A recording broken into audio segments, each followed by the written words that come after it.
तो दोस्तों जैसे कि आप सभी लोगों को पता है के ऊपर में चल रहा है करंटली मास्टर यालो का रेस्क्यू ऑपरेशन, जिसमें हम लोगों ने पिछली वीडियो में जाना कि कैसे सभी लोगों ने प्लानिंग्स को बनाया है कि वो लोग कैसे मास्टर यालो को रेस्क्यू करने वाले हैं। और उन लोगों ने अपनी पूरी टीम, जिसके अंदर में शोयन फंजुनजी, लिटिल फेट डॉक्टर तियानो जुनसी, की जियान और लिटिल जियान, ये सभी मिलकर पहुंच चुके थे डेड सोल माउंटेन रेंज के अंदर में। और वहां पे जाने के बाद उन लोगों को रास्ता बिल्कुल भी नहीं दिखा था, क्योंकि वहां पर एक तो उन लोगों को 10 मीटर आगे कुछ दिखाई दे नहीं रहा था और अपनी स्पिरिचुअल परसेप्शन से सिर्फ 100 मीटर आगे ही देख पा रहे थे। और अब इसके अंदर वो लोग कैसे ट्रैवल करेंगे और कैसे वो लोग हॉलो सोल के उस ब्रांच को ढूंढेंगे जहां पर मास्टर यालो को उन लोगों ने कैप्चर करके रखा है, हम लोग इसी वीडियो में जानेंगे। तो बिना किसी टाइम को वेस्ट किए हम लोग वीडियो को स्टार्ट करते हैं। वहां पर सारा दिन भटकने के बाद उन लोगों को कोई भी रास्ता नहीं दिखा था, तो फंजुनजी वहां पे सभी को एडवाइस करते हैं कि हम लोगों को आज रात को आराम करना चाहिए, क्योंकि अगर हम लोग रात के टाइम पर अगर इसके अंदर में ट्रैवल करते हैं तो ऐसी कई सारे पावरफुल बीस्ट होंगे जिनका सामना हमें करने में काफी ज्यादा मुसीबत हो सकती है। अश्विन फंजुनजी की इस बात पर थोड़ा सा भी आर्गुमेंट नहीं दिखाता है, क्योंकि उसे पता था कि अगर सेंट्रल प्लेस के बारे में किसी को सबसे ज्यादा पता है तो वो फंजुनजी ही है। और उन्होंने जो भी डिसीजन लिया वो सबके भले के लिए लिया होगा। जिसके बाद वो सभी लोग पेड़ के ब्रांचेस पर बैठकर खुद की मेडिटेशन को करना स्टार्ट कर देते हैं। अश्विन अपनी आंखों को बंद करके थोड़ी देर जैसे आराम करता है, तभी अचानक से उन लोगों को कुछ महसूस होता है कि उनकी तरफ में काफी तेजी से आ रहा है। तभी फंजुनजी को वहाँ पे कुछ दिखाई देता है। वो कहते हैं सभी लोगों को जल्दी से वहाँ से भागने के लिए, क्योंकि ये कोई और नहीं बल्कि स्टोन स्वॉलोइंग एंट कॉलोनी था, जिसकी रैंक तो ज्यादा नहीं होती, वो एटलीस्ट 3 to 4 रैंक ही करते हैं, लेकिन उनकी जो नंबर्स होती है वो मिलियंस में जाती है। मतलब कि वो लोग लाखों की तादाद में हमेशा कॉलोनीज को बना के घूमते रहते हैं और उनके सामने कोई लेवल 8 का बीस्ट भी टिक नहीं सकता। ये लोग किसी भी मैजिकल बीस्ट को इतना भयानक और दर्दनाक मौत देते हैं कि इनके आसपास कोई भटकना भी नहीं चाहता। इसे देख के दूर से ही कहीं भी वो लोग भाग जाते हैं और कहीं जाके छिप जाते हैं। इसी वजह से फंजुनजी कहते हैं कि इनसे हम लोग को पंगा नहीं लेना चाहिए, हम लोग को यहाँ से निकल जाना चाहिए। और सभी लोग भागने का ट्राई कर रहे थे, लेकिन उस फॉग के अंदर से एक मिस्टीरियस सा शैडो बाहर आता है जो कि सीधा उन एंट्स की तरफ में बढ़ जाता है, जिसे देखने के बाद सभी लोग वहाँ पे चौंक गए, क्योंकि ये कोई और नहीं बल्कि जियान थी। और इसकी ये हरकत को देखकर फंजुनजी वहाँ पे काफी ज्यादा गुस्सा भी होती है और चौंक भी गए थे। तो उसी दौरान शेन वहाँ पे बताता है कि आप सभी लोग निकलो, मैं जियान को लेकर आता हूँ। तो वहाँ पर जियान बताती है कि किसी को कहीं जाने की जरूरत नहीं, सब यहीं पर रुक जाओ।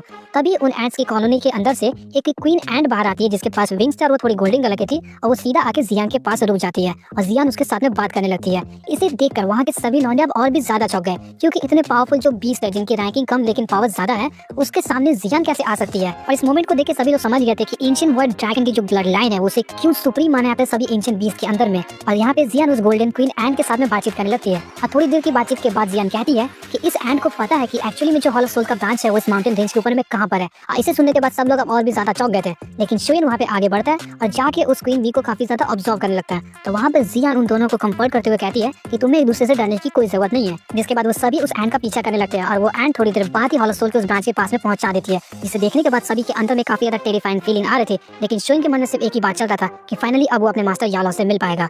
इसके थोड़ी देर बाद ही उन लोगों को वहाँ पे एहसास होता है कि एक स्पेशल बैरियर है जिसने उस पूरे ब्रांच को कवर करके रखा है, जिस वजह से कई सारे बीस्ट और कोई भी कल्टीवेटर इसके अंदर में काफी नॉर्मली एंटर नहीं कर सकता। लेकिन जियान यहाँ पे एक और ऐसी हरकत करती है जिसे सुनने के बाद फंजुनजी बाकी सभी के सभी लौंडे फिर से चौंक गए। वो कहती है कि मैं इस स्पेशल बैरियर को तोड़ सकती हूँ, और इसके साथ साथ हम लोग क्या करेंगे कि इन सभी एंट्स को उसके अंदर में छोड़ देंगे और उसके अंदर जितने भी हॉलो सोल्स के प्रोटेक्टर्स या फिर कोई भी कल्टीवेटर्स है, ये उन सभी को मौत के घाट उतार के रख देंगे। और ऐसा बोलते हुए जियान के चेहरे पर थोड़ी हंसी और एक्साइटमेंट थी, और इस मोमेंट को देख के सभी लोगों के वहाँ पे रोंगटे खड़े हो गए और उन लोगों ने सही सोचा कि ये एक लिटिल मॉन्स्टर है। उसके बाद फंजुनजी वहाँ पे सजेस्ट करते हैं कि इस बैरियर को तोड़ने से पहले मैं तुम्हें बता दूं कि शुइन तुम सीधा एंटर करना और मास्टर यालो को रेस्क्यू करने के लिए जाना, और जितने भी वो 5 एलिट डोजुन्स हैं उनसे हम लोग निपट लेंगे, और बाकी के जो छोटे मोटे कल्टीवेटर्स हैं उनसे ये एंट्स निपट लेंगे। और शुइन इस बात के लिए राजी हो जाता है। फिर उसके बाद ही जियान वहाँ पे बिना किसी आवाज को किए हुए उस स्पेशल बैरियर के अंदर में 10 फुट बड़ा दरवाजा खोल देती है, जिसके अंदर से सबसे पहले एंटर करता है वो सभी के सभी एंट्स। उस ब्रांच के अंदर में जितने भी मेंबर्स थे वो सभी लोगों को एक शैडो टाइप का कुछ परछाई दिखाई देता जो कि कई सारे थे, और वो लोग उसे देख के एक टाइम के लिए चौंक जाते हैं। लेकिन जैसे ही वो एंटर करता है उसे देखने के बाद वो लोग डर गए थे, क्योंकि वो लोग भी जानते थे कि ये जो स्टोन स्वॉलोइंग एंट्स है वो कितने ज्यादा भयानक है, और वो लोग एक एक करके उन सभी के ऊपर हमला करना स्टार्ट कर देते हैं।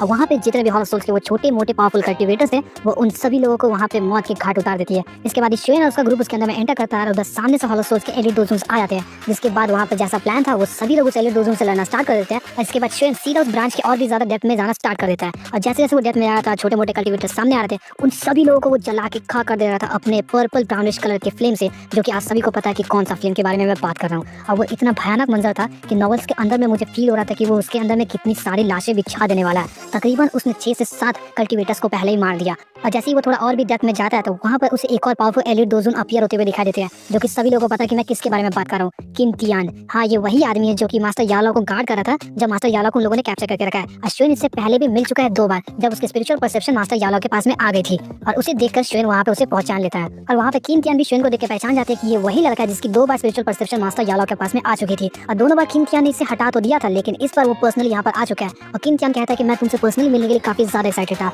और अब मैं तुम्हें यहाँ पर खत्म कर दूंगा। तो उसके बाद उन दोनों के बीच में लड़ाई स्टार्ट हो जाती है और ऑफकोर्स वो 4 to 5 स्टार डोजन के आसपास में पावर्स को पोजेस करता है, जिस वजह से श्वेन के ऊपर में जितने भी उसके वार थे काफी ज्यादा भयानक थे। लेकिन श्वेन उन सभी को टैकल कर दे रहा था क्योंकि श्वेन की जो करंट की पावर्स है ना, उसके सामने कोई भी नॉर्मल डोजन तो टिक नहीं सकता और एक एलिट डोजन को भी उसे लड़ने में काफी ज्यादा प्रॉब्लम्स फेस करनी पड़ सकती है। और श्वेन जितने भी काउंटर अटैक्स कर रहा था, किन तियान को वो चौंका के रख दे रहे थे। किन तियान बार बार सोच रहा था कि ये इतना ज्यादा पावरफुल कैसे हो सकता है, वो भी सिर्फ और सिर्फ 9 स्टार डोजन के पास में। क्योंकि अगर कोई भी एलिट डोजन 1 स्टार का गैप ही रखता है तो उन लोगों के बीच में काफी ज्यादा पावर्स का डिफरेंस हो जाता है और ये तो एक डोजन भी नहीं है। और श्वेन इसके साथ में कई सारे ब्लोज को एक्सचेंज करने के बाद समझ जाता है कि यहाँ पर इसके साथ लड़ाई करना सिर्फ और सिर्फ टाइम वेस्ट है। उसे पता था कि वो उसको बराबरी की टक्कर दे सकता है, लेकिन उसे वहाँ पे टाइम वेस्ट नहीं करना था, जिस वजह से उसके स्टोरेज जिम से एक गोल्डन कलर का चीज बाहर आता है। और सभी लोग समझ गए कि मैं किसके बारे में बात कर रहा हूँ। वो था हम लोगों का दोजुन पपेट। और दोजुन पपेट उसके साथ में लड़ाई करना स्टार्ट कर देता है और उसे वहीं पे अटका देता है और श्वेन साइड से निकल जाता है। और किन तियान इसे देख के गुस्सा होने लगता है और वो सभी लोगों को ऑर्डर देता है कि जल्दी से इस लड़के को रोको, इसे और अंदर मत जाने देना। और जैसे श्वेन थोड़ा सा आगे बढ़ता है, उसके सामने 4 पावरफुल डोजंग्स आ चुके थे जो कि एटलीस्ट 6 to 8 स्टार के बीच में रैंक करते थे। उन लोगों की पावर्स काफी ज्यादा थी और उन लोगों के बॉडी के आसपास से सोल्स की ऑरा काफी ज्यादा फील हो रही थी। उन सभी लोगों ने मिलकर एक पावरफुल हमला किया जो कि एक सोल्स का पाइथन था और वो सीधा श्वेन के पास आकर टकराने वाला था। लेकिन तभी श्वेन के हाथ से निकलता है पर्पलिश ब्राउन फ्लेम जो कि एक ड्रैगन का फॉर्म ले लेता है और सीधा उसके टेल से वार करने के बाद वो पाइथन वहीं पे धराशायी हो जाता है। साथ ही साथ उन 4 कल्टीवेटर्स में से 3 कल्टीवेटर्स वहीं पे जल के खाक हो जाते हैं। और इसे देखकर वो जो चौथा कल्टीवेटर था उसकी फट के हाथ में आ गई थी। अब उसे समझ नहीं आती वो करे क्या, वो सिर्फ वहाँ से भागने का प्लान बनाता है, लेकिन श्वेन का वो भयानक चेहरा देख के वो वहाँ से भाग भी नहीं पा रहा था। तभी श्वेन उसे पकड़ लेता और कहता है कि बताओ कि मास्टर याला को कहाँ पकड़ के रखा है। तो वो बताता है कि सीधा जाके लेफ्ट लेना, लेकिन श्वेन उसे वहाँ पे छोड़ता नहीं। वो कहता है कि तुम मुझे रास्ता दिखाओगे और वो कल्टीवेटर उसे वहाँ पे रास्ता दिखाने लगता है। और रास्ते में ऐसे कई सारे डोजंग्स आए जिसे श्वेन ने जला के राख कर दिया। और उस दौरान उसका जो चेहरा था देखने लायक था। मानो उसके अंदर में भी इतना भयानक उसका चेहरा दिखाया गया जिसे देखकर लिटरली फील हो रही थी कि वो कितना ज्यादा गुस्से में है। और थोड़ी देर बाद ही एक लंबा सा कॉरिडोर दिखाई देता है और उस कॉरिडोर के एंड पर ही था हम लोगों का द सोल लॉक कुछ नाम का एक बड़ा सा प्रिजन टाइप का, जहाँ पर मास्टर यालो को लोगों ने कैद करके रखा है। और जैसे ही वो लोग उसके पास पहुंचते हैं तो वो जो कल्टीवेटर था वहाँ से भागने की ट्राई करता है, लेकिन श्वेन उसे जिंदा नहीं छोड़ता बल्कि उसे मार के रख देता वहाँ पर। उसके बाद ही श्वेन जैसे उस कमरे के अंदर में एंटर करता है तो वहाँ पर उसे कई फीट लंबे 4 पिलर्स दिखाई देते हैं और उन चारों पिलर्स से एक मोटी सी चेन जो कि पाइथन जैसा भयानक दिख रहा था वो एक बूढ़े आदमी के हाथ में बंधी हुई थी। और वो बूढ़ा आदमी कोई और नहीं बल्कि एक सोल स्टेट में एक कल्टीवेटर था। और सभी लोग जानते हैं कि मैं किसके बारे में बात कर रहा हूँ, ये है मास्टर यालो। इनकी जो स्पिरिचुअल स्टेट थी वो काफी ज्यादा कमजोर हो चुकी थी क्योंकि ऑफकोर्स वो जो चेन है वो स्पिरिचुअल पावर्स को अब्सॉर्ब करती है ताकि मास्टर यालो खुद की पावर्स को रिगेन ना कर सके।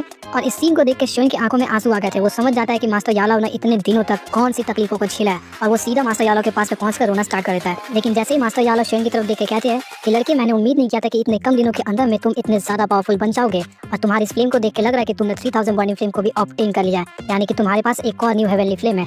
और इस दौरान मास्टर यालो के मन में सिर्फ एक ही बात चल रहा था कि जहां नॉर्मल एक कल्टीवेटर के पास में एक हेवनली फ्लेम को कंट्रोल कर पाना इतना ज्यादा मुश्किल होता है, इस लड़के ने तकरीबन 4 हेवनली फ्लेम्स को खुद की बॉडी के अंदर में रखा है। जिसके बाद मास्टर यालो अपने डिसाइपल की प्रोग्रेस को देख के काफी ज्यादा खुश हो जाते हैं और उनके भी आंखों से आंसू टपक पड़ता है।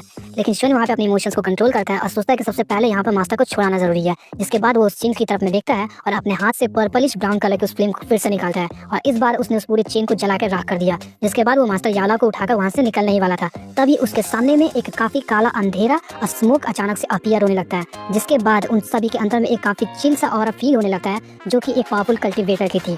तो बस आज की वीडियो में इतना ही रहा। तो आप